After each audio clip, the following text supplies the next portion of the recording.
اعوذ باللہ من الشیطان الرجیم بسم اللہ الرحمن الرحیم۔ ہم سورہ نحل پڑھ رہے ہیں اور آیت نمبر 10 سے انشاءاللہ شروع کریں گے۔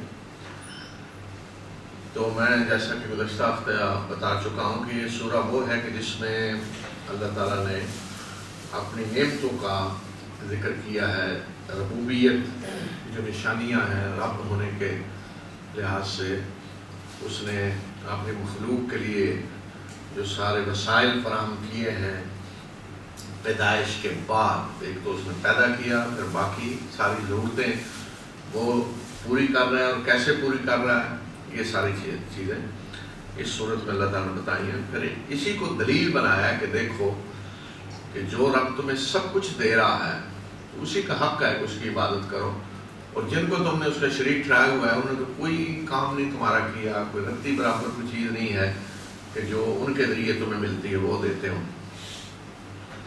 وَالَّذِي أَنزَلَ مِنَ السَّمَاءِ مَاءً لَكُم مِّنْهُ شَرَابٌ وَمِنْهُ شَجَرٌ فِيهِ تُسِيمُونَ۔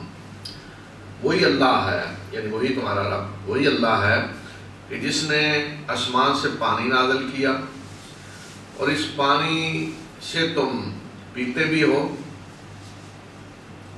اور اسی سے وہ نباتات بھی اگتی ہیں کہ جن میں تم اپنے جانوروں کو چراتے ہو۔ یعنی پانی کو اللہ تعالیٰ نے سبب بنایا زندگی کا، جس کے بغیر اس زمین پہ زندگی ممکن نہیں ہے۔ انسان، حیوانات، جو بھی زندہ مخلوق ہے، تو کوئی چیز زندہ نہیں رہ سکتی، نباتات، درخت، کوئی چیز زندہ نہیں رہ سکتی پانی کے بغیر۔ تو پانی کس نے نازل کیا؟ وہ اللہ تعالیٰ بتا رہے ہیں کہ یہ کسی دیوتا دیوی نے، یہ بت جو تم جن کے بنائے ہوئے ہیں، جن کو پوج رہے ہو، جن کے شکریہ ادا ہو رہے ہیں، ان میں سے کسی نے پانی نازل کیا۔ پانی کس نے نازل کیا؟ وَالَّذِي أَنزَلَ مِنَ السَّمَاءِ مَاءً، کہ وہی ہے اللہ، وہی تمہارا رب کہ جس نے تمہارے لیے آسمان سے پانی نازل کیا۔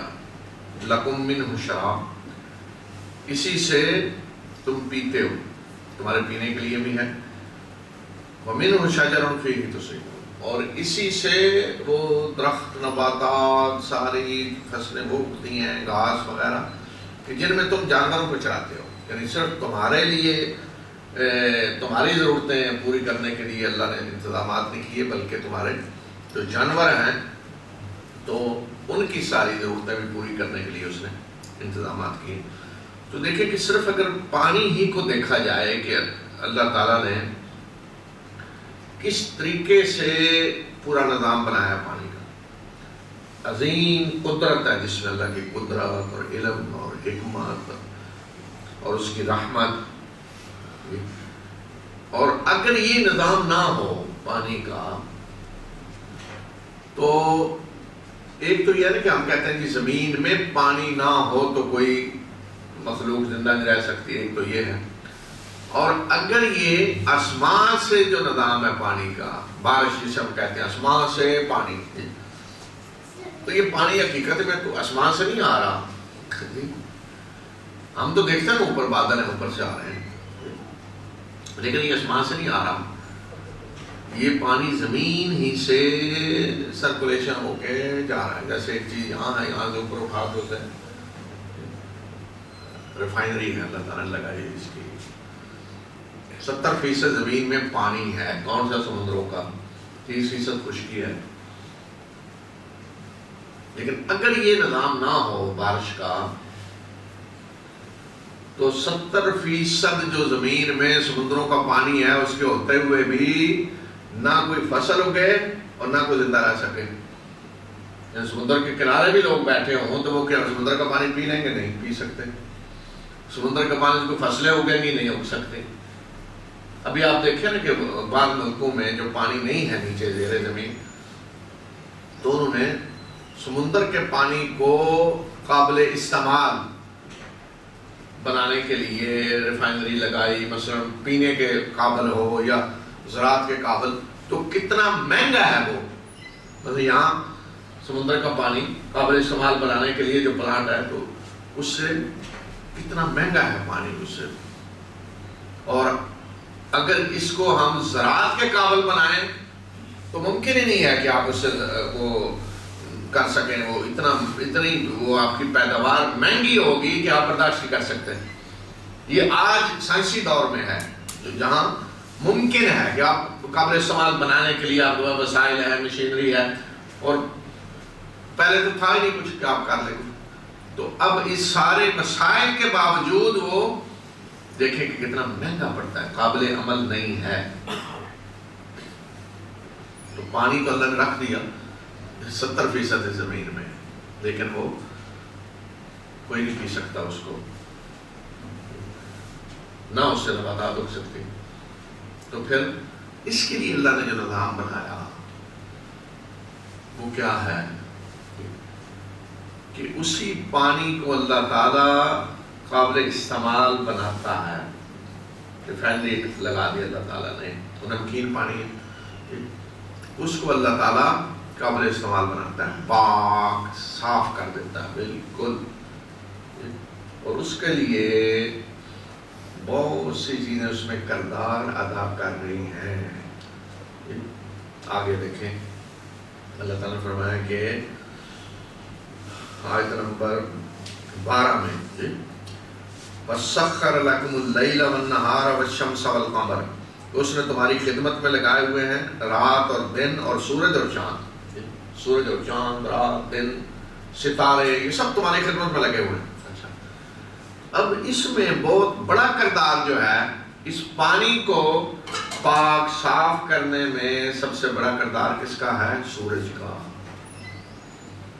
سب سے بڑا کردار سورج کا ہے۔ یہ پورا نظام جو پلانٹ لگایا ہے اس میں سورج کا کردار ہے۔ اور پھر ایک ایک چیز جو ہے وہ کس طریقے سے انسان کو فائدہ پہنچا رہی ہے، یہ ہے دانائی، حکمت اللہ تعالیٰ کی۔ وہ علیم بھی ہے، وہ حکیم بھی ہے، وہ رحیم بھی ہے، وہ رحمان بھی ہے، وہ غفور بھی ہے، وہ رزاق بھی ہے۔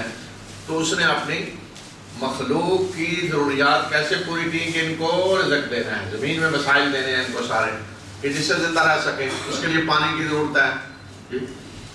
تو وہ پانی اللہ تعالیٰ نے زمین میں رکھ دیا، 70% پانی رکھ دیا، سٹور کر دیا، لیکن سٹور کرنے کے لیے ضروری تھا کہ وہ نمکین ہو۔ اگر نمکین نہ ہو تو سٹور نہیں ہو سکتا۔ اور پھر وہ 70% جو سمندروں میں ہے پانی، اس سے اور کیا کیا کام لیے جا رہے ہیں، وہی سمندر ہیں جس میں جہاز چل رہے ہیں، ٹرانسپورٹیشن ساری کا ذریعہ وہ سمندر ہیں۔ آج بھی اس سائنسی دور میں بھی سب سے بڑی وہ کہہ لیں کہ مال برداری کا جو کام لیا جا رہا ہے آج بھی تجارت کے لیے، وہ ہوائی جہاز نہیں ہے، وہ کیا ہیں؟ بحری جہاز جو سمندروں میں چل رہے ہیں۔ اور پھر انہی سمندروں میں اللہ تعالیٰ نے کیا کیا رزق، تازہ مچھلی اور کی شکل میں اور کیا کیا سارا کچھ رکھ دیا ہے کہ بالکل تیار جائیں اور پکڑ لے جا کے، اللہ کی قدرت ہے۔ پھر اسی سمندر کا وہ پانی جو نمکین ہے، اسی کو اللہ تعالیٰ سورج کی حرارت سے غبار کی شکل میں اٹھا لیتے ہیں، اٹھ جا رہا ہے، اب بن کے جا رہا ہے، اوپر سٹور ہو رہا ہے۔ اب تو آدمی دیکھ سکتا ہے جب آپ جہاز پہ جا رہے ہو، نیچے بادل ہوتے ہیں تو ایسے لگتا ہے جیسے یہ کہیں نا سٹاک ہے، ویئر ہاؤس ہے کوئی بڑا کہ جس میں بادل سٹور کیے ہیں اللہ تعالیٰ نے۔ اور قرآن میں بتایا نا اللہ تعالیٰ نے کہ پھر کیا ہے کہ ہوائیں آتی ہیں اللہ کے حکم سے جو بادلوں کو ہانک کر لے جاتے ہیں، جدھر اللہ کا آرڈر ہوتا ہے اس جگہ برسنا ہے، ہوائیں انہیں ہانک کے لے جائیں، وہ ایسے بھاگ رہے ہوتے ہیں۔ وہ بچپن میں ہم دیکھتے تھے کہ یہ بادل اللہ کی قدرت ہے، یہ تو نہیں پتا تھا ہوائیں ہانکتی ہیں کیسے بادل بنتے ہیں، پر تو ایک اس کے دلچسپی کے لیے یا وہ تو دیکھنا نا، وہ دیکھو بادل بھاگا جا رہا ہے، مطلب ایک ٹکڑا ہوگا چھوٹا سا، تو تیزی سے ایسے بھاگا جا رہا ہے جیسے وہ جہاز جا رہا ہوتا ہے نا، ایسے جا رہا ہوتا ہے وہ کسی اور بڑے بادل سے ملنے کے لیے جا کر، جہاں وہ جمع ہے تو وہ بھاگا جا رہا ہے جا کر، ایسے جیسے وہ جہاز جا رہا ہے اور جا کر وہ مل گیا ان کے ساتھ کھڑا ہو گیا، جیسے اس کو پارک کیا جا رہا ہے کٹھا کٹھا۔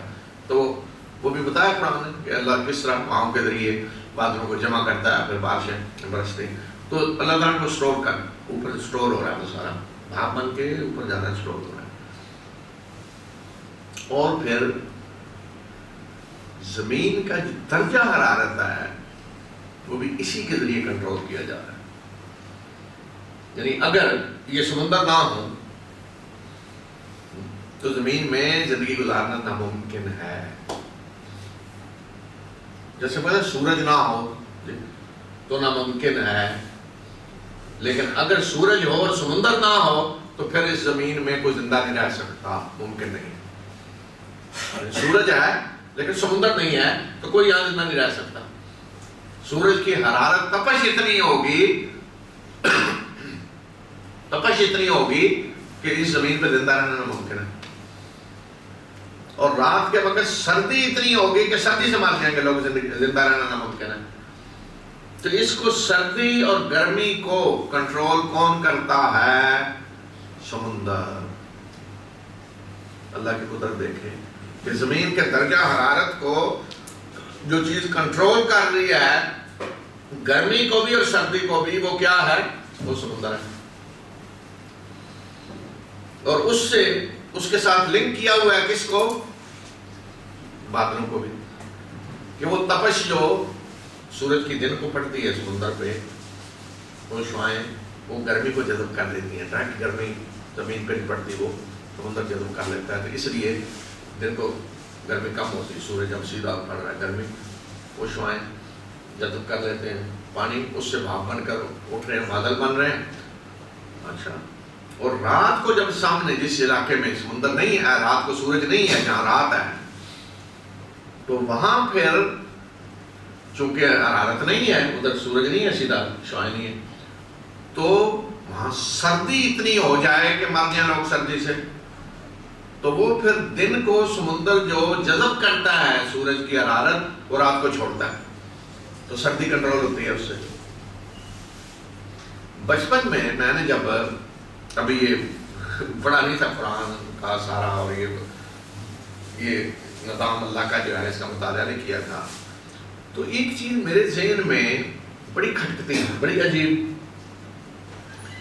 کہ جب مثلا میں نے ابھی پرائمری میں پڑھتا تھا تو پڑھا نا کہ جو پہاڑ ہیں بڑے، جیسے ہمارے یہاں مری ہے یا شمالی علاقے ہیں جی، اتنے ہزاروں فٹ، 8,000 فٹ کی بلندی اور 6,000 اور ہمالیہ، اور یہ تو وہاں برف باری ہو رہی ہے اور وہاں جی سخت سردی ہے. اور وہ میرے ذہن میں چیز آتی کہ بھئی پہاڑ تو اونچا ہے، 8,000 اونچا ہے، تو وہ تو کہا کہ سورج کے قریب ہے، وہاں تو زیادہ گرمی ہونی چاہیے. ایک بچگانہ سوال جو سیدھا سا کام مطلب ایک ذہن میں آتا ہے کہ چونکہ اوپر سورج ہے تو جو چیز سورج کے زیادہ اوپر جہاں قریب ہوگی، اونچائی میں ہوگی، تو وہاں گرمی زیادہ ہونی چاہیے یہ، اور جو نیچے ہے کہیں وہاں گرمی کم ہونی چاہیے. تو 8,000 یا 10,000 فٹ کی جو بلندی ہے اوپر، تو وہاں تو گرمی زیادہ ہونی چاہیے، وہاں برف باری کیوں ہوتی ہے؟ یہ مجھے مطلب عجیب سا لگتا تھا، سمجھ نہیں آتی تھی. بعد میں جب قرآن پڑھا اور پھر ساتھ یہ سارا نظام دیکھا، مطالعہ کیا، سائنسی جو سارا کچھ ہے آج، تو پھر پتہ چلا کہ اصل مسئلہ کیا ہے. اصل مسئلہ یہ تو نہیں کہ سورج کے کتنا کوئی اونچا ہے تو قریب ہے یا ہے یا نہیں. اصل مسئلہ تو یہ ہے کہ سطح سمندر سے اونچائی جس کی ہے وہاں سردی ہوگی. اور وہاں کیوں سردی ہوگی؟ کہ کیونکہ سمندر جذب کر رہا ہے گرمی کو، اور اس نے وہ حرارت چھوڑنی ہے جو اس نے جذب کی ہے. تو جتنی کوئی زمین کا وہ حصہ جو سمندر سے جتنا اونچا ہے وہاں سردی ہوگی. تو اب جتنا دیکھیں اونچائی میں جائیں تو وہاں ممکن ہی تو رہ سکے، جتنا اونچا جائیں تو وہاں برف. تو آپ ویسے تو سمندر آپ جا رہے ہیں قریب سمندر کے اس کے سورج کے، تو وہاں تو گرمی ہونے کی وہاں سردی، کیونکہ سطح سمندر کا تعلق ہے درجہ حرارت سے. تو جتنی کچھ جگہ سمندر کے سے اونچی ہوتی جائے گی وہاں سردی ہوتی جائے گی، اور جتنی برابر ہوتی جائے گی وہاں درجہ حرارت وہ رہے گا جو ہم دیکھتے ہیں گرمی. تو اسی سمندر کے پانی کو سٹور کر دیا اللہ. جتنے پانی کی ضرورت تھی نا زمین میں، وہ اللہ تعالیٰ نے اول روز سے سٹور کر دیا ہے سارا. اب پانی کو باہر سے نہیں آ رہا، جو ہم کہتے ہیں نا اللہ تعالیٰ نے فرمایا آسمان سے ہم نے پانی نازل کیا، جی تو اگر نیا پانی آ رہا ہو تو زمین تو غرق ہو جائے، نیا پانی آ رہا ہو تو زمین غرق ہو جائے. تو جتنے پانی کی ضرورت تھی وہ اول روز سے اللہ تعالیٰ نے اس زمین میں رکھ دیا ہے، وہ 70%. اگر وہ پانی زیادہ ہو جائے تو پھر تباہی ہوگی. وہ کیا کہ زمین کا وزن بڑھ جائے گا اور زمین سورج کے جو گرد گھومتی ہے اس سے دور ہو جائے گی فاصلہ اس کا، اور اس میں سردی اتنی ہوگی کہ مر جائیں گے لوگ. تو زمین اور سورج کا فاصلہ جس چیز نے کنٹرول کیا ہوا ہے وہ زمین کا وہ وزن ہے. اچھا اگر پانی کم ہو جائے جتنا اللہ نے رکھا ہے تو پھر زمین کا وزن کم ہوگا تو سورج اسے کھینچ لے گا اپنی طرف، سورج کے زیادہ قریب چلی جائے گی اور گرمی پھر اتنی ہوگی کہ ممکن نہیں کوئی یہاں زندہ رہ سکے. تو کس چیز نے بیلنس رکھا ہوا ہے کہ زمین سورج سے اتنے فاصلے میں رہ کے اس کے گرد گھومے گی؟ اس کا تعلق پانی سے ہے جو 70% اللہ نے زمین میں رکھا ہے. تو اب دیکھیں کہ وہ پانی زمین کا سورج سے جو فاصلہ ہے اس کو بھی کنٹرول کر رہا ہے تاکہ درجہ حرارت جتنا ہونا چاہیے وہ کنٹرول رہے، نہ بہت زیادہ سردی کے لوگ مر جائیں نہ گرمی کے مر جائیں، اس کو بھی کنٹرول کیے ہوا ہے وہ پانی. اور پھر وہی پانی سٹور کر دیا اللہ نے اول روز سے، اور وہی پانی بھاپ بن کے جا رہا ہے بادلوں کی شکل میں، اور وہی پانی دوبارہ زمین میں آ رہا ہے. اور تقریباً جو اس میں ہم کہتے ہیں کہ میٹھا پانی ہے قابل استعمال، وہ 3% ہے تقریباً سارا جو استعمال ہوتا ہے، جن میں برف باری پہاڑوں پہ ہوتی ہے اور زیر زمین اور دریاؤں کا اور سارا پانی کا حصہ. تو اس کے لیے پھر اللہ تعالیٰ نے نظام بنایا ہے. اب تو انسانوں کے بعد وسائل آ گئے تو نہری نظام اور سارا، اور تو پہلے اول روز یہ وسائل تو نہیں تھے انسان کے پاس. تو اللہ تعالیٰ نے کیا نظام بنایا کہ پہاڑوں کو بلند کیا اور ان پہاڑوں پہ برف باری ہوتی، گویا کہ پانی کو سٹور کر دیا گیا وہاں برف کی شکل میں، اور گرمی کا موسم جب شروع ہوگا تو وہ تھوڑی تھوڑی پگھلتی ندیوں نالوں کی شکل میں دریا بن کر جاری ہے، اور لوگ اس سے فائدہ اٹھا رہے ہیں. زیر زمین پانی اسی سے جا رہا ہے، ارد گرد جو دریاؤں کے لوگ رہ رہے ہیں اس پانی سے اپنی زراعت کر رہے ہیں، پی رہے ہیں، فائدہ اٹھا رہے ہیں، اور باقی جو بچ جاتا پھر واپس سمندر میں جا رہا ہے اور دوبارہ پھر وہ بھاپ بن کے اوپر جا رہا ہے، پھر آ رہا ہے. تو یہ نظام دیکھیں جو اللہ تعالیٰ نے بنایا، اس میں کسی اور کا کردار ہے، کسی اور کا کردار ہے. تو اب انسان گمراہ جب تاریخ میں ہوا، شرک جب ہوتا ہے، شیطان آ کے پٹی پڑھاتا ہے کیا یہ جی دریا ہے، یہ جی دریا کا کوئی دیوتا ہے جس کی وجہ سے دریا چل رہا ہے. یہ قومیں یہی سمجھتے ہیں دریا کو کوئی دیوتا ہے، دریا چل رہا ہے، اور اگر وہ دیوتا ناراض ہو جائے تو دریا میں سیلاب آ جاتا ہے، یا اگر ناراض ہو جائے تو دریا کا پانی کم ہو جاتا ہے. تو اس کے لیے پھر کیا کرتے مذہبی طبقے جو ہوتے تھے، بیوقوف بناتے لوگوں کو کہ یہ دیوتا ناراض ہے تو اس کو راضی کرنے کے لیے کسی عورت کو دلہن بنا کر دریا میں پھینکیں، دیوتا راضی ہو جائے، قربانی دیں. یہ ہوتا. اسی طرح سمندر، اب دیکھیں نا سائنس نے توجیہ کر دی ہے کہ سونامی کیوں آتے ہیں، پتہ چل گیا اب سب کو. اچھا پہلے کیا ہوتا تھا؟ طوفان تو آتے تھے نا سمندری، جس کا آج نام کو رکھ دیا جاتا ہے. تو اس طرح طوفان آتے تھے سمندری. تو مذہبی طبقہ لوگوں کو کیا بتاتا کہ جو بھی طوفان آتا ہے یہ کسی دیوتا کی ناراضگی کی وجہ سے آتا ہے. تو اب کیا کریں؟ اس دیوتا کو راضی کرنے کے لیے کوئی قربانیاں دیا کریں. تو اس طرح کے رکھتے پھر کرتے عورتوں کو دلہن بنائیں، سمندر میں پھینکیں، دریاؤں میں پھینکیں، دیوتا راضی ہو، ناراض نہ ہو جائے. تو گویا کہ وہ یہ سمجھتے ہیں کہ یہ سمندر خود بخود وہ لگا ہوا ہے، یا کوئی دیوتے ہیں ان کی حکمرانی ہے اور دریاؤں پہ ان کی حکمرانی ہے. یہ ہے گمراہی جس میں انسان مبتلا ہوتا ہے. تو اللہ تعالیٰ نے اپنے نبی بھیجے، رسول بھیجے، یہی بتانے کے لیے کہ بیوقوف نہ بنو، تمہارا ایک ہی رب ہے جس نے تمہیں پیدا کیا ہے، اسی نے تمہارے لیے یہ سارا نظام بنایا ہے، زمین کو سازگار بنایا ہے، اسی نے اس میں سمندر بنائے ہیں، اسی نے اس میں نہریں جاری کی ہیں، اسی نے پانی کا انتظام تمہارے لیے کیا ہے، یہ اسی کے حکم سے بارشیں برس رہی ہیں، یہ اللہ کے انبیاء نے یہ بتایا، تو کسی اور کا اس میں کوئی دخل نہیں ہے، تو تمہیں بیوقوف نہ بنائے۔ جی یہ ایسے ہی ہے نا، جیسے آج آپ دیکھتے ہیں نا بعض دفعہ ایک حکومت آتی ہے، اس نے کوئی سڑک بنائی، کوئی ترقیاتی کام کیے، جی کوئی جیسے کوئی حلقے میں ایک میں کوئی جیتا ہوا تھا، اس نے جی ادھر سڑک بنوا دی، ادھر کوئی یہ کر دیا، وہ کام اسپتال بنایا، کوئی دوسرا آ کے اپنی تختی لگا دیتا ہے اس کے اوپر، زبردستی آپ نے کیا کسی تختی آپ نے لگا دی۔ تو یہ شرک جب ہوتا ہے تو گویا کہ اللہ تعالیٰ نے جو کچھ دیا ہے انسان کو، جو ترقیاتی کام کہہ رہے ہیں اللہ نے کیا ہے انسانی ضرورت کے لیے، نہریں بنائیں، دریا بنائے، یہ فصلیں اگائیں، بارشیں برسائیں، اسی سے جو کچھ مل رہا ہے، تو یہ مشرک میں کیا ہوتا ہے، وہ دوسروں کے تختیاں لگاتے ہیں اوپر، کہ یہ فلاں بابا صاحب سے یہ ملا ہے، فلاں بابا صاحب نے یہ کیا، مسلمانوں کے ہاں بابا ہوتے ہیں، سکھوں کے ہاں بھی بابا ہیں، اور ہندوؤں کے ہاں وہ دیوتا ہیں، بھگوان، ہر ایک کو بھگوان، یہ فلاں بھگوان نے کیا، فلاں بھگوان نے کیا، فلاں بھگوان نے کیا، فلاں بھگوان نے کیا، اور عربوں کے ہاں وہ الہ کہتے تھے اسی چیز کو، بدھ یہ تھے، بت الہ تھا، یہ فلاں الہ کی برکت سے یہ مل رہا ہے، فلاں الہ کی برکت سے یہ مل رہا ہے، یا پھر وہ سمجھتے کہ یہ ستاروں کا اس میں دخل ہے، فلاں ستارہ ہوتا ہے تو یہ ملتا ہے، فلاں ستارہ ہوتا ہے، تو یہ مذہبی طبقے اس طرح بیوقوف بناتے ہیں لوگوں کو، پھر وہ ان کی عبادت کرواتے ہیں کہ اب یہ فلاں ستارے کی وجہ سے یہ مل رہا ہے تو فلاں ستارے کی عبادت کرو،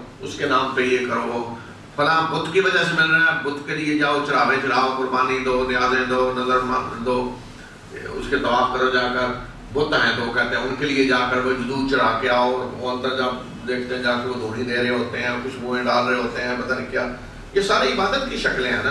ہمارے یہاں مسلمانوں میں آج وہی کام قبروں پہ جا کر ہو رہا ہے، تو یہ ہے، اس وجہ سے قرآن یہ بتا رہا ہے، یہ کیوں ضرورت پڑی بتانے کی کہ اللہ نے تمہارے لیے، کہ کوئی اور نہ تختی لگایا کر، یہ سارے کام تمہارے رب نے کیے ہیں، اس میں کسی اور کا کوئی دخل نہیں ہے، رتی برابر بھی۔ تو بارش کا ذکر کر کے پھر فرمایا کہ يُنبِتُ لَكُمْ بِهِ الزَّرْعَ وَالزَّيْتُونَ وَالنَّخِيلَ وَالْأَعْنَابَ وَمِن كُلِّ الثَّمَرَاتِ، کہ اللہ پھر اس پانی کے ذریعے تمہارے لیے کھیتیاں اگاتا ہے، زیتون اور کھجوریں اور انگور اور ہر قسم کے پھل اسی پانی کے ذریعے اللہ تو اگا رہا ہے۔ تو یہ گویا کہ فصلیں جو اگ رہی ہیں اس میں کسی دیوتا، کسی بابا صاحب، کسی اور کا، کسی کا گرو کا، کسی کا کوئی دخل نہیں ہے، یہ اللہ ہے جس نے تمہارے لیے پانی کا یہ نظام بنایا، پاک صاف پانی کر کے وہ بارش برسا رہا ہے، اسی سے وہ اگاتا ہے۔ يُنبِتُ لَكُمْ بِهِ الزَّرْعَ، اللہ تمہارے لیے اس پانی کے ذریعے کھیتیاں اگاتا ہے، اور زیتون اور کھجور اور انگور۔ اب ظاہر ہے قرآن جب نازل ہوا تو عرب تھے نا وہ مخاطب، تو عربوں کے یہاں یہی فصلیں تھیں نا، کھجوریں ہوتی تھیں، انگور ہوتے تھے، زیتون تھا، ان کا نام لے دیا اور آگے بتایا وَمِن كُلِّ الثَّمَرَاتِ، ہر قسم کے پھل، تو ہر قسم کے میں آج سب کچھ آ گیا نا، ہمارا آم بھی آ گیا، کنو بھی آ گیا، فلاں کیلے بھی، سارا کچھ آ گیا۔ وَمِن كُلِّ الثَّمَرَاتِ، ہر قسم کے پھل اسی سے اللہ اگاتا ہے، اسی پانی کے ذریعے۔ اب اس میں سبق کیا ہے؟ فرمایا إِنَّ فِي ذَلِكَ لَآيَةً لِقَوْمٍ يَتَفَكَّرُونَ، اس میں بڑی نشانی ہے ان لوگوں کے لیے جو سوچتے ہیں، تھوڑا غور و فکر کرتے ہیں، نشانی ہے بڑی، لیکن کن کے لیے جو سوچتے ہیں، جس نے سوچنا ہی جانوروں کی طرح آیا کسی نے چارہ ڈال دیا کھا لیا جی۔ لیکن ایک چیز دیکھیں، ویسے جانور بھی وفادار ہوتا ہے، جانور کوئی بھی جانور، سب سے بیوقوف جانور بھینس ہے، بیوقوف ترین اگر کوئی جانور زندگی میں تجربے میں نے دیکھا تو بھینس ہے، مطلب جن سے واسطہ پڑتا ہے، پالتو جانور جو جن کا ہم دودھ پیتے ہیں، پالتے ہیں گھروں میں، بیوقوف ترین جانور بھینس ہے، لیکن بھینس کو بھی روزانہ جو چارہ ڈالتا ہے نا آ کر، وہ نیچے بیٹھے گا نا دودھ دونے کے لیے تو دودھ اتارے گی، کوئی اور بیٹھے گا تو دودھ نہیں اتارے گی. ہمارے یہاں پنجابی میں اس کو وہ کہتے ہیں ادھر جی ہاتھ تے پہ ہی مجھ، فنگر پرنٹ نہیں ایسے ہوتے، آپ نے فنگر پرنٹ ڈالا تو آن ہوگی چیز. آج جیسے کمپیوٹر نہیں کہ فنگر پرنٹ سے آن ہو رہا ہے، آپ نے ٹچ کیا تو آن ہو گیا. کوئی اور یا فون آپ نے فنگر پرنٹ پہ رکھا ہوا آپ نے تو فون بند ہے آپ کا، آپ نے اپنا وہ ہاتھ لگایا تو آن ہو گیا. کوئی اور لگاتا رہے آن نہیں ہونا. تو بھینس دیکھے قدرت اللہ کی، بعض دفعہ اس کی آنکھیں باندھ دیتے ہیں پھر کہ دیکھے نا کون ہے. دیکھا تماشا، پتا ہے نا کہ جب یہ ہو نا کہ بھینس یہ وہ گڑبڑ کر رہی دودھ تو پھر آنکھیں باندھتے ہیں اس کی کہ دیکھ نہ سکے کون ہے، تو پھر نیچے بیٹھ وہ پہچان لیتے کہ ہاتھ وہ نہیں ہے، میرے مالک کے ہاتھ نہیں ہے، فنگر پرنٹ وہ نہیں ہے. ہمارے یہاں جاتی زندگی میں بعض لوگ وہ جو روزانہ دودھ ہوتے ہیں بھینس کا اپنا، میں نے جن پالی ہوئی ہے تو وہ بعض دفعہ میں نے دیکھا کہ اس قدر مجبوری کی عادت ہوتی ہے کہ گھر سے باہر جا ہی نہیں سکتے. وہ کہتے ہیں جی مجھ ساڈے ہاتھ تے پہ ہی ہے، کسی کوئی اور جائے گا وہ دودھ ہی نہیں اتارے گی، فنگر پرنٹ اس کے ہیں لگے ہوئے، اس نے کھولنا ہی نہیں اپنا دودھ کا، اس نے ہاتھ اپنا لگانا ہے تو کھلنا ہے، تو وہ نکل ہی نہیں سکتے گھر سے، مجبور ہونا ہے. وہ اگر بعض دفعہ مجبوری کوئی کسی اس طرح کی غمی شادی میں جانا ہو تو وہ بھینس ختم دودھ نہیں دے گی. تو جانور بھی وفادار ہے. دیکھیں اس کو پتا ہے کہ یہ شخص ہے جو مجھے چارہ کھلاتا ہے تو اسی کا حق ہے، میں اسی کو دودھ دوں گی، کسی اور کو نہیں. آپ کتا دیکھیں، جو مالک اسے کھلا رہا ہے، جو حکم وہ دے گا کر گزرے گا. وفاداری، اس نے کہا بیٹھ جاؤ، بیٹھ جاؤ، نکل جاؤ تو یہ کر دو بس. کیوں؟ وہ اسے روٹی کے ٹکڑے پھینک رہے چند اس کے آگے. یہ ہے وفاداری. اس لیے اللہ تعالیٰ نے سورہ عادیات میں گھوڑوں کی مثال دی ہے نا، وَالْعَادِيَاتِ ضَبْحًا فَالْمُورِيَاتِ قَدْحًا فَالْمُغِيرَاتِ صُبْحًا فَأَثَرْنَ بِهِ نَقْعًا فَوَسَطْنَ بِهِ جَمْعًا. کہ گھوڑے کے نقشہ کھینچا کے دوڑتے ہیں، سانس پھولی ہوئی ہے اور ٹانپوں سے ان کے چنگاریاں اڑ رہی ہیں، اور پھر وہ گرد اڑاتے ہوئے جا گھستے ہیں لشکروں میں، کوئی پرواہ نہیں کہ آگے سے کوئی تیر آ رہا ہے، نیزہ آ رہا ہے، کیا ہوگا، تلوار ہے. مالک کا حکم ہے، چاند اپنی دینے کے لیے تیار ہے، مالک کے حکم پہ، اشارے پہ. تو اس کو دلیل کس پہ بنایا ہے؟ ان الانسان لربہ لکنود. یہ گھوڑے گواہ ہیں کہ انسان اپنے رب کا ناشکرا ہے. تو اگر قرآن نے بھینسیں پالی ہوتی نا تو اللہ تعالیٰ کہتے ہیں بھینسوں کی قسم کھا کے کہتا ہے بھینسیں گواہ ہیں کہ انسان اپنے رب کا ناشکرا ہے. کتا گواہ ہے کہ انسان اپنے رب کا ناشکرا ہے. کتا وفادار ہے اپنے مالک کا، جانور وفادار ہے. تو اسی وفاداری کا اللہ تعالیٰ نے مطالبہ کیا ہے اپنے بندوں سے. یہ سارا کچھ میں کر رہا ہوں اور شکریہ دوسروں کی ادا کر رہے جا کر، یہ کیسے ہو سکتا ہے؟ تو اس لیے اللہ تعالیٰ فرمایا کہ اس میں نشانیاں بڑی، لیکن کن کے لیے دکھاؤں گی؟ یتفکرون، جو غور و فکر کرتے ہیں، سوچتے ہیں. وہ جی سامنے آئی تھی، دیکھتے ہیں کس نے بنائی ہے، کیسے بنائی ہے، کیسے آئی ہے. پانی آدمی پینے لگا ہے تو دیکھیں یہ پانی کیسے، یہ صاف پانی کہاں سے آیا ہے، کس نے بنایا ہے، کس نے اس کا انتظام کیا ہے میرے لیے، کون ہے، کوئی دیوتا ہے، دیوی ہے، میرا رب ہے کون، سوچتا ہے. تو فرمایا کہ نشانی ہے، لیکن کن کے لیے؟ جو سوچتے ہیں، غور و فکر کرتے ہیں. وَسَخَّرَ لَكُمُ اللَّيْلَ وَالنَّهَارَ وَالشَّمْسَ وَالْقَمَرَ وَالنُّجُومُ مُسَخَّرَاتٌ بِأَمْرِهِ. اور اسی نے تمہاری خدمت میں لگایا ہے رات کو اور دن کو اور سورج اور چاند کو، اور ستارے بھی اسی کے حکم سے مسخر ہیں، تمہاری خدمت میں لگے ہوئے ہیں. إِنَّ فِي ذَلِكَ لَآيَاتٍ لِقَوْمٍ يَعْقِلُونَ. بے شک اس میں بڑی نشانیاں ہیں ان لوگوں کے لیے جو عقل سے کام لیتے ہیں، جو عقل سے کام لیتے ہیں۔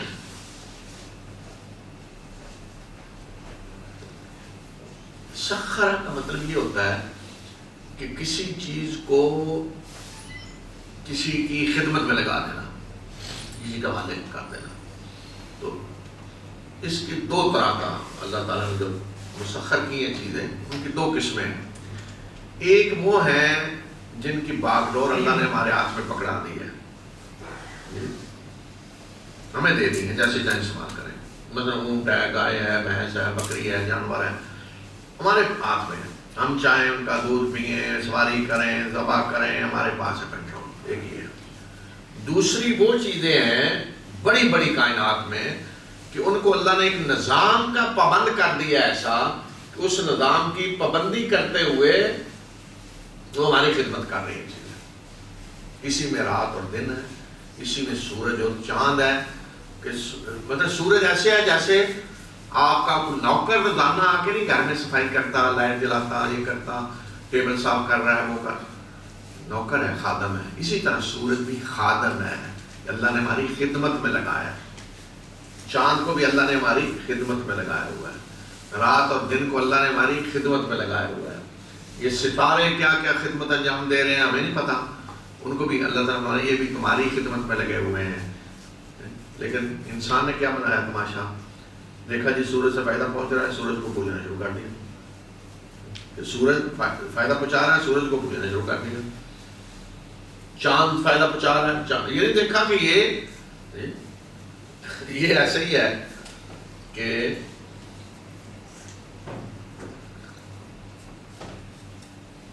جیسے کوئی شخص مالدار آدمی مخیر دیکھتا ہے کہ کوئی مثلا کوئی غریب آدمی، تو وہ اپنے نوکر کو روزانہ کہتا ہے بھائی فلاں کے گھر کھانا پکا کے نہ دے آیا کر،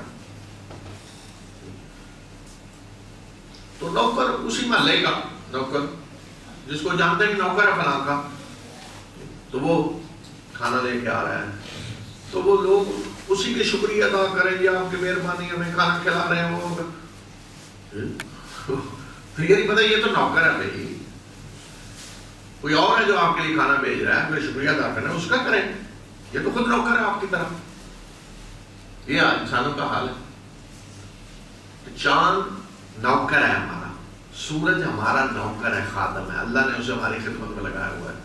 ستارے سارے ہمارے خادم ہیں، اللہ نے ہماری خدمت میں لگائے ہوئے ہیں۔ لیکن ہم نے کیا کیا، ستاروں کو نفع نقصان پہنچانے والا سمجھ لیا، اور وہ جی علم نجوم اور وہ جی ستارے یہ کر رہے ہیں، گردش میں ہے، بیوقوف بنایا لوگوں کو۔ تو اللہ تعالیٰ نے اس لیے یہ ساری چیزیں بتائیں کہ ہر چیز جس سے تمہیں فائدہ پہنچ رہا ہے یہ تمہارے رب نے تمہاری خدمت میں لگائی ہے۔ اور فرمایا کہ اس میں بھی بڑی نشانیاں، لیکن کن کے لیے جو عقل سے کام لیتے ہیں۔ لیکن جس نے عقل سے کام نہیں لینا تو وہ کسی چیز سے کوئی فائدہ نہیں اٹھا سکتا، اسے کوئی سمجھ نہیں آئے گی۔ تو کون لوگ ہیں کہ جن کو شیطان گمراہ کرتا ہے، کہ جو عقل سے کام نہیں لیتے، جو عقل سے کام نہیں لیتے ان کو شیطان پھر گمراہ کر لیتا ہے۔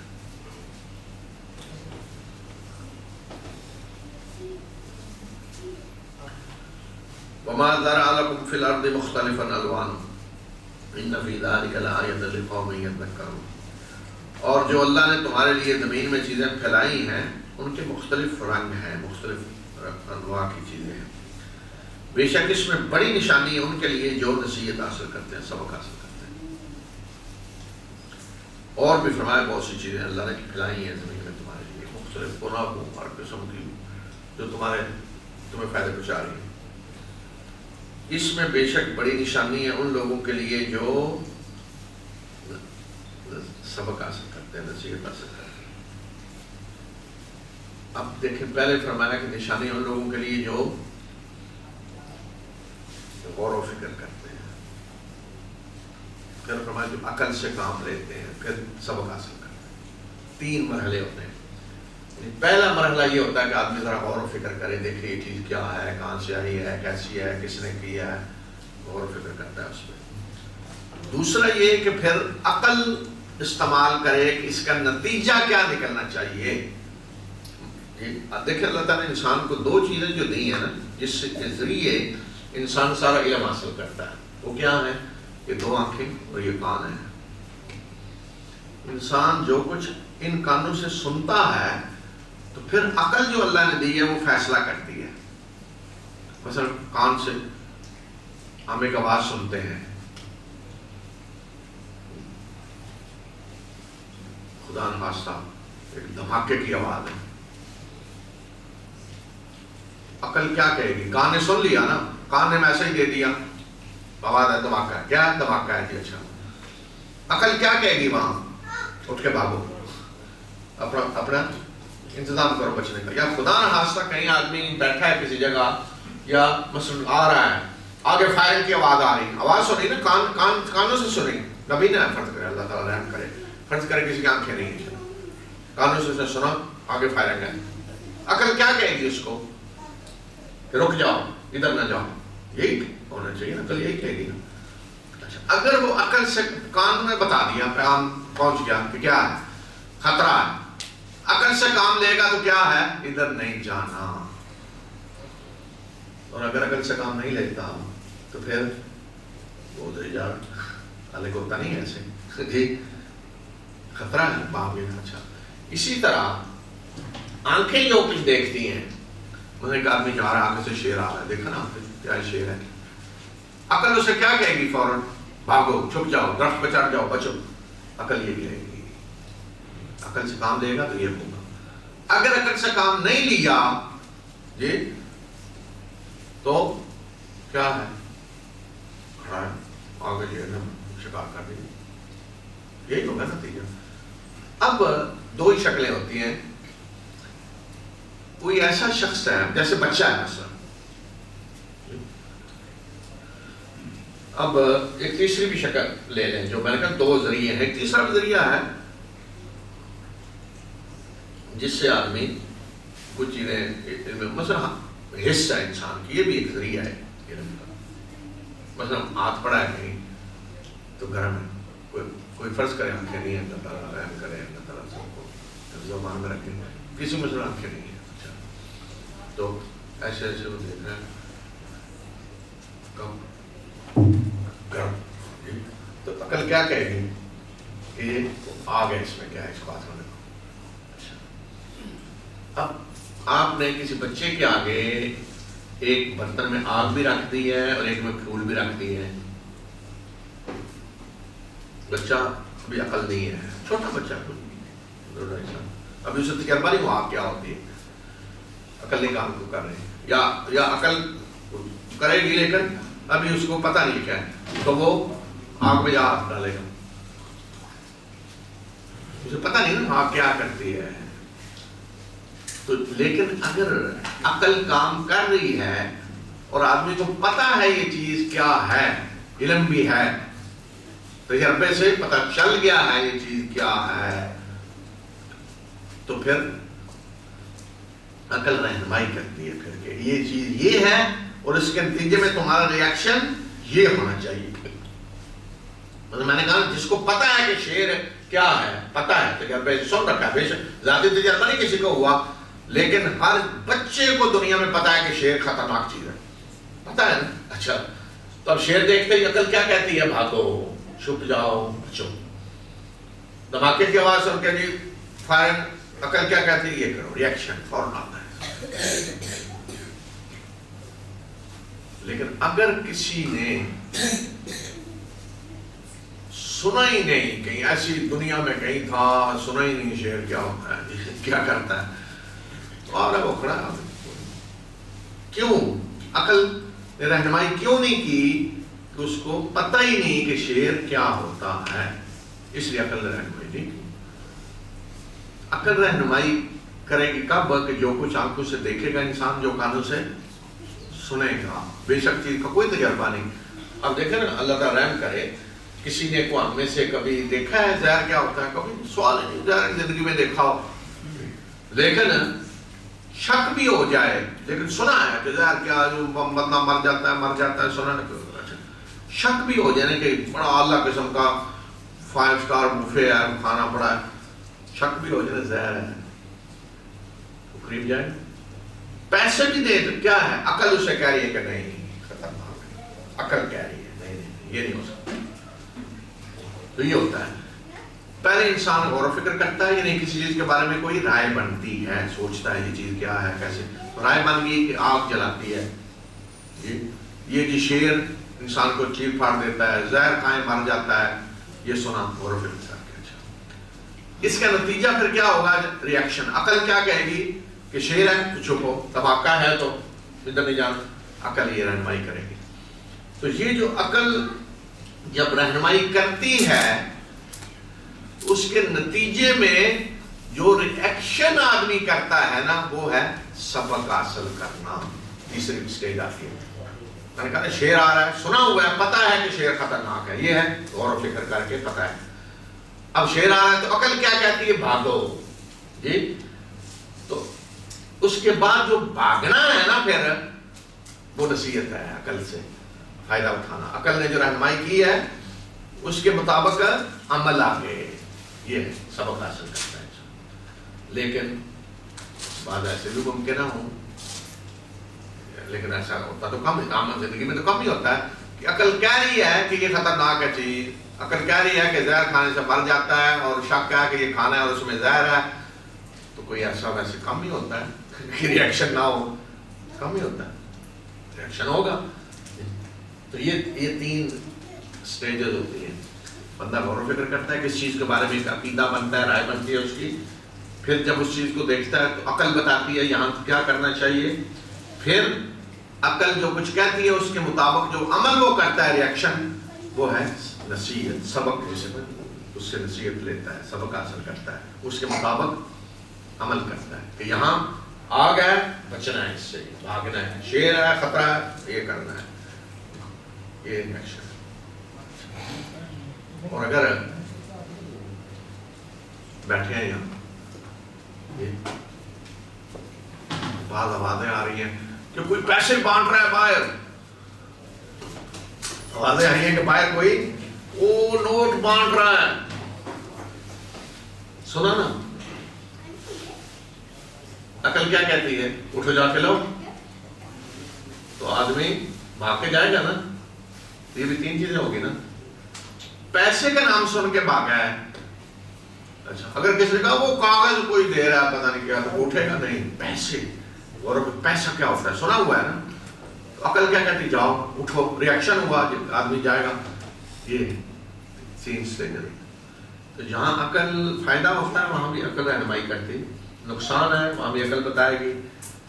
تو عقل کی رہنمائی میں آدمی عمل کرتا ہے. تو یہی عمل دین کے معاملے میں بھی ہونا چاہیے.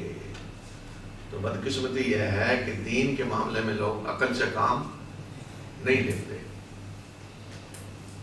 بڑے بڑے پڑھے لکھے, بڑے بڑے وہ دانشور, سائنسدان, ڈاکٹر, پی ایچ ڈی فلاں ملیں گے, لیکن مذہب کے نام پہ ایسی بے وقوفانہ حرکتیں کر رہے ہوتے ہیں کہ جس کو کوئی عقل مند تسلیم ہی نہیں کر سکتا, ان کے قریب نہیں جا سکتا, تو وہ کر رہے ہوتے ہیں.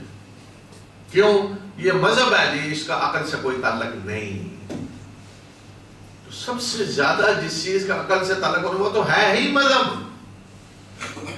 یعنی دنیا میں تو چلو اگر کہیں میں نے کہا نا کہ آگ ہے تو یا دھماکہ ہے, سنا ہے, عقل نے کہا بھاگو, نہیں بھی کوئی بھاگا, عقل کے مشورے پہ عمل نہیں کیا, تو چلو یہی ہے, کوئی خطرہ زخمی ہو جائے گا, کچھ ہو جائے گا. لیکن جب آخرت میں جہنم ہے اور عقل کہتی ہے بچو, اور پھر بھی عقل سے نہیں فائدہ اٹھایا عقل کی رہنمائی سے اور جہنمی کے راستے پہ چلا, تو پھر وہاں جو تباہی ہے وہ تو ابدی ہے نا. دین کا معاملہ تو خطرناک ہے نا, بڑا حساس معاملہ.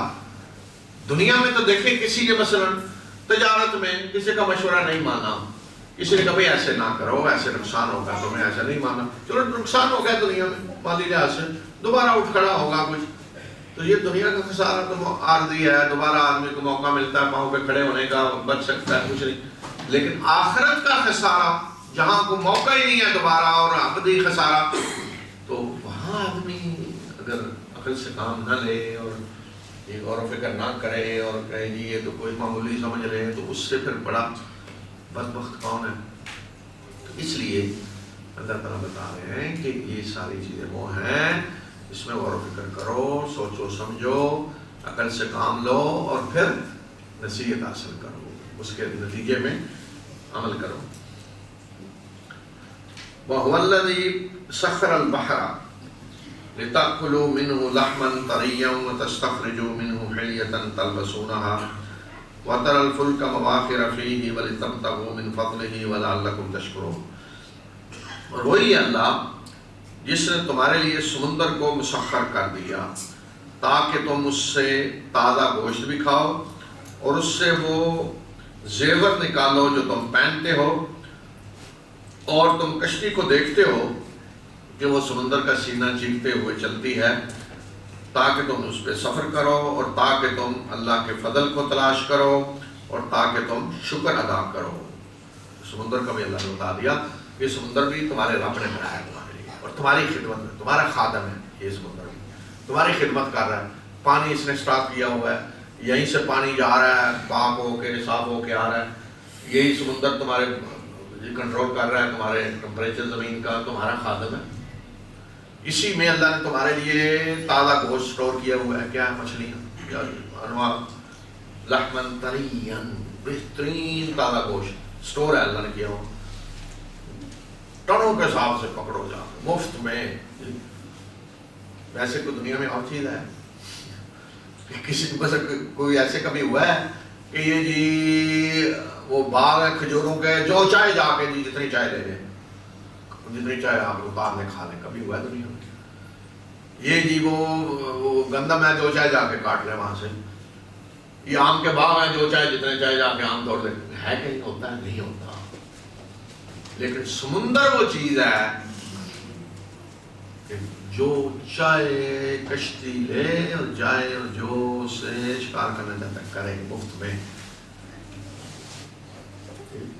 مفت میں، ہر جگہ دنیا میں یہی زیادہ زیادہ یہی ہوا ہے نا کہ ہر ملک نے اپنے ایک سمندری حدود بنا لی ہیں کہ دوسرا کو ملک جی وہاں آ کے شکار نہیں کر سکتا، لیکن اپنا ملک کا شہری جو چاہے وہاں جا کے جتنی چاہے مچھلیاں پکڑے کو پابندی ہے۔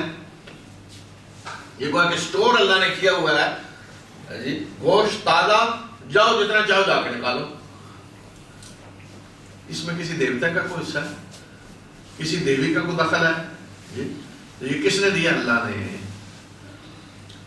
اور پھر فرمایا کہ صرف یہی نہیں کہ اللہ نے تمہیں سمندر سے صرف یہ نہیں گوشت دے رہا ہے، بلکہ اسی سمندر سے تم وہ موتی نکالتے ہو جس کے قیمتی زیور بناتے ہو اور پہنتے ہو۔ سب سے قیمتی زیور دنیا میں کیا ہے؟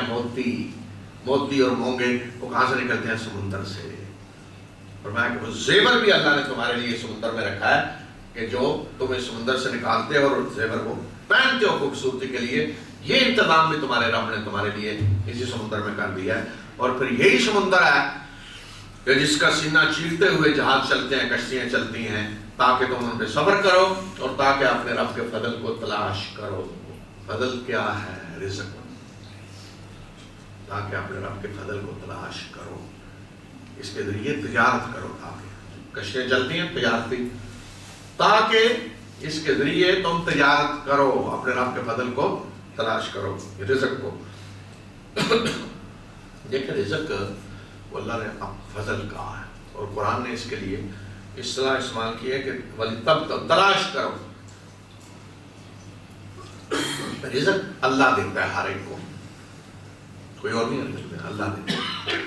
لیکن اس نے اس کے لیے اس طرح کا نظام نہیں بنایا کہ ہر روز ہی آپ کے گھر میں آپ کا رزق آسمان سے رشتہ رکھ دیا کرے گا، یہ لے گی آپ کا حصہ، نہیں۔ ہر ایک کا رزق اللہ نے رکھا ہوا ہے چھپا کے، جیسے ہوتا ہے آپ نے تلاش کرنا ہے کہ میرا رزق کہاں ہے۔ اسی لیے کہتے ہیں کہ رزق کی تلاش کے لیے آپ کوئی وسیلہ بنا لیں، سبب بنا لیں، مطلب آپ کوئی ذریعہ ایک طرح اپنا شروع کر دیں، مطلب کوئی اس چیز کی دکان کھول لے، کوئی یہ پروفیشن اختیار کر لے، وہ رزق کی تلاش ہے۔ کوئی انجینئر بن رہا ہے، وہ کام اپنا رزق کی تلاش کی شکل ہے۔ کوئی ڈاکٹر بن کے رزق تلاش کر رہا ہے، کوئی کارپینٹر بن کے رزق تلاش کر رہا ہے، کوئی پلمبر بن کے رزق تلاش کر رہا ہے، کوئی اور دنیا کا کام کر کے رزق تلاش کر رہا ہے، کوئی تجارت کر کے، کوئی فلاں چیز بیچ کر بیچ کر. یہ ساری شکلیں کیا ہیں؟ رزق تلاش کرنے کی ہیں. اور ہر ایک کو اللہ پھر دے رہا ہے کہیں سے جس ذریعے سے وہ تلاش کرتا ہے. تو بندے کا کام یہ ہے کہ وہ اپنے رزق کی تلاش میں نکلے، گھر نہ بیٹھے ہاتھ پاؤں توڑ کے بس یہ اللہ پہ بھروسہ نہیں، اپنی طرف سے رزق کی تلاش شروع کر دے. تلاش کے لیے جو محنت ہونی چاہیے، جو کوشش ہونی چاہیے وہ کرے، اور پھر اس کے ذریعے اللہ اسے رزق دے گا. تو یہ بھی رزق کی تلاش کی شکل ہے. تجارت بڑی جہازوں کے ذریعے ہوتی ہے. اور پھر فرمایا کہ اس کا نتیجہ کیا ہونا چاہیے کہ یہ گوشت تم کھاؤ، موتی پہنو، سمندر جو سے حاصل کر رہے ہو، خدمت میں لگا ہوا ہے سمندر، پھر جہاز اس میں چل رہے ہیں، سارا کچھ ہو رہا ہے. تو اس کا نتیجہ کہ لَعَلَّكُمْ تَشْكُرُونَ، اور یہ اس لیے ہے کہ تاکہ تم شکر ادا کرو. کس کا؟ اپنے اللہ کا. شکر ادا کرو. کیا مطلب شکر ادا کرو؟ یہ شکر ہی ہے نا. ہم 5 وقت جو نماز کھڑے ہوتے ہیں اللہ کے سامنے پر، یہ شکر ہے اللہ کا. اس کا ذکر کرتے ہیں، شکر ہے اللہ کا. اس کے سامنے سجدہ رہتے ہوتے ہیں، شکر ہے اللہ کا. اس کی تعریفیں کرتے ہیں، سارا یہ شکر ہے اللہ کا. اس کے نام پہ ہم خرچ کرتے ہیں کسی غریب کو، شکر ہے اللہ کا. اس کے نام پہ قربانی دیتے ہیں، حق ہے اللہ کا. شکر کی ساری شکلیں. لیکن اگر ایک آدمی تجارت کرنے لگا ہے، دکان کھولی ہے، اچھا جی چل پڑی ہے اچھی، جا کے شکر کس کا ادا کر رہا ہے؟ کسی بت پہ چڑھاوا چڑھا رہا ہے، جی کاروبار اچھا چل گیا.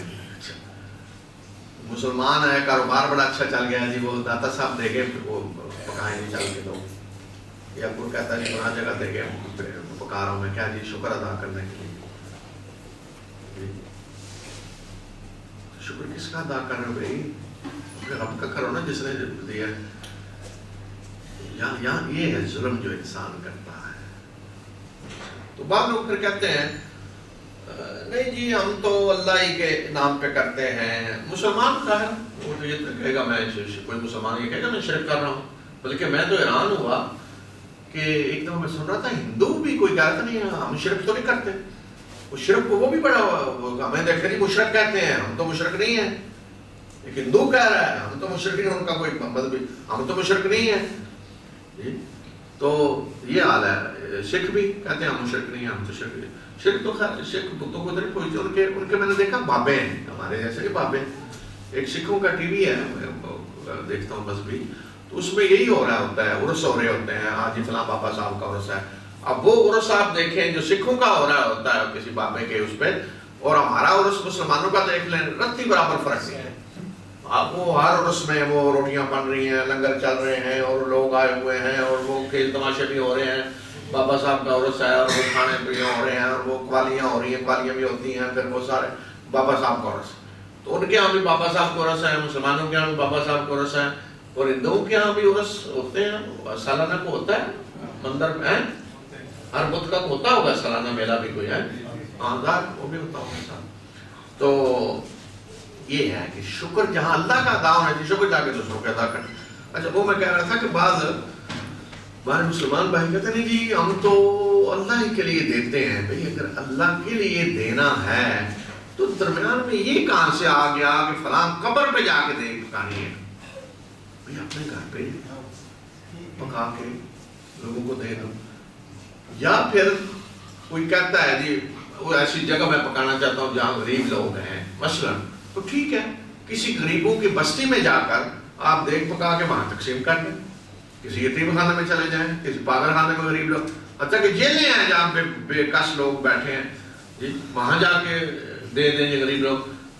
اگر تو یہ فلاں جگہ دیکھ پکائی اس لیے غریب لوگ زیادہ ہیں تو وہ پکا کے غریبوں میں جائیں تقسیم کریں جی. لیکن فلاں قبر پہ دے کیوں جائے؟ وہ درمیان میں کیا آ گیا؟ اس کا مطلب قبر والے کو بھی راضی کرنے کا چکر ہے نا درمیان میں. شکریہ وہاں بھی ادا ہو رہا ہے نا کچھ. اگر کہا بھی جائے نہیں جی ہم نے تو اللہ، تو درمیان میں یہ کہاں سے آ گیا؟ شکریہ یہاں بھی تو پھر ادا ہو رہا ہے نا. یہ شرک جو ہوتا ہے اللہ کے لیے دینا ہے تو اس کے لیے اللہ نے یہ تو نہیں میرے لیے دینا ہے تو فلان جی قبر پہ جا کے دو اور فلان جگہ مت جا کے دو بابے صاحب کے یہاں دو. اللہ نے تو کہا ہے کہ جو فقراء ہیں مساکین ہیں میرے نام پہ وہ تو جہاں بھی کوئی فقیر مسکین ہے وہ اپنے ارد گرد ڈھونڈیں جہاں بھی ہیں ان کو اللہ کے راستے میں دیں. تو یہ بہانا وہ جی ہم تو اللہ کے لیکن وہ فلان تو وہ جو ہوتا ہے نا وہ سارا وہ اسی نیت سے ہوتا ہے کہ یہ راضی ہو جائیں اور گویا کہ انہی کی برکت سے کاروبار چمکا ہے اور انہی کی برکت سے یہ اور یہ جو دیکھ پکائی ہے پھر اس کی برکت سے اور بھی یہ ملے گا وہ ملے گا تو یہ شکریہ ادا ہوتے ہیں. اسی پہ میں ختم کرتا ہوں. آگے بھی اللہ کے یہی ہے امتحان انشاءاللہ اور آگے ان کو آئندہ آپ سے پڑھیں گے. آخر دعوانا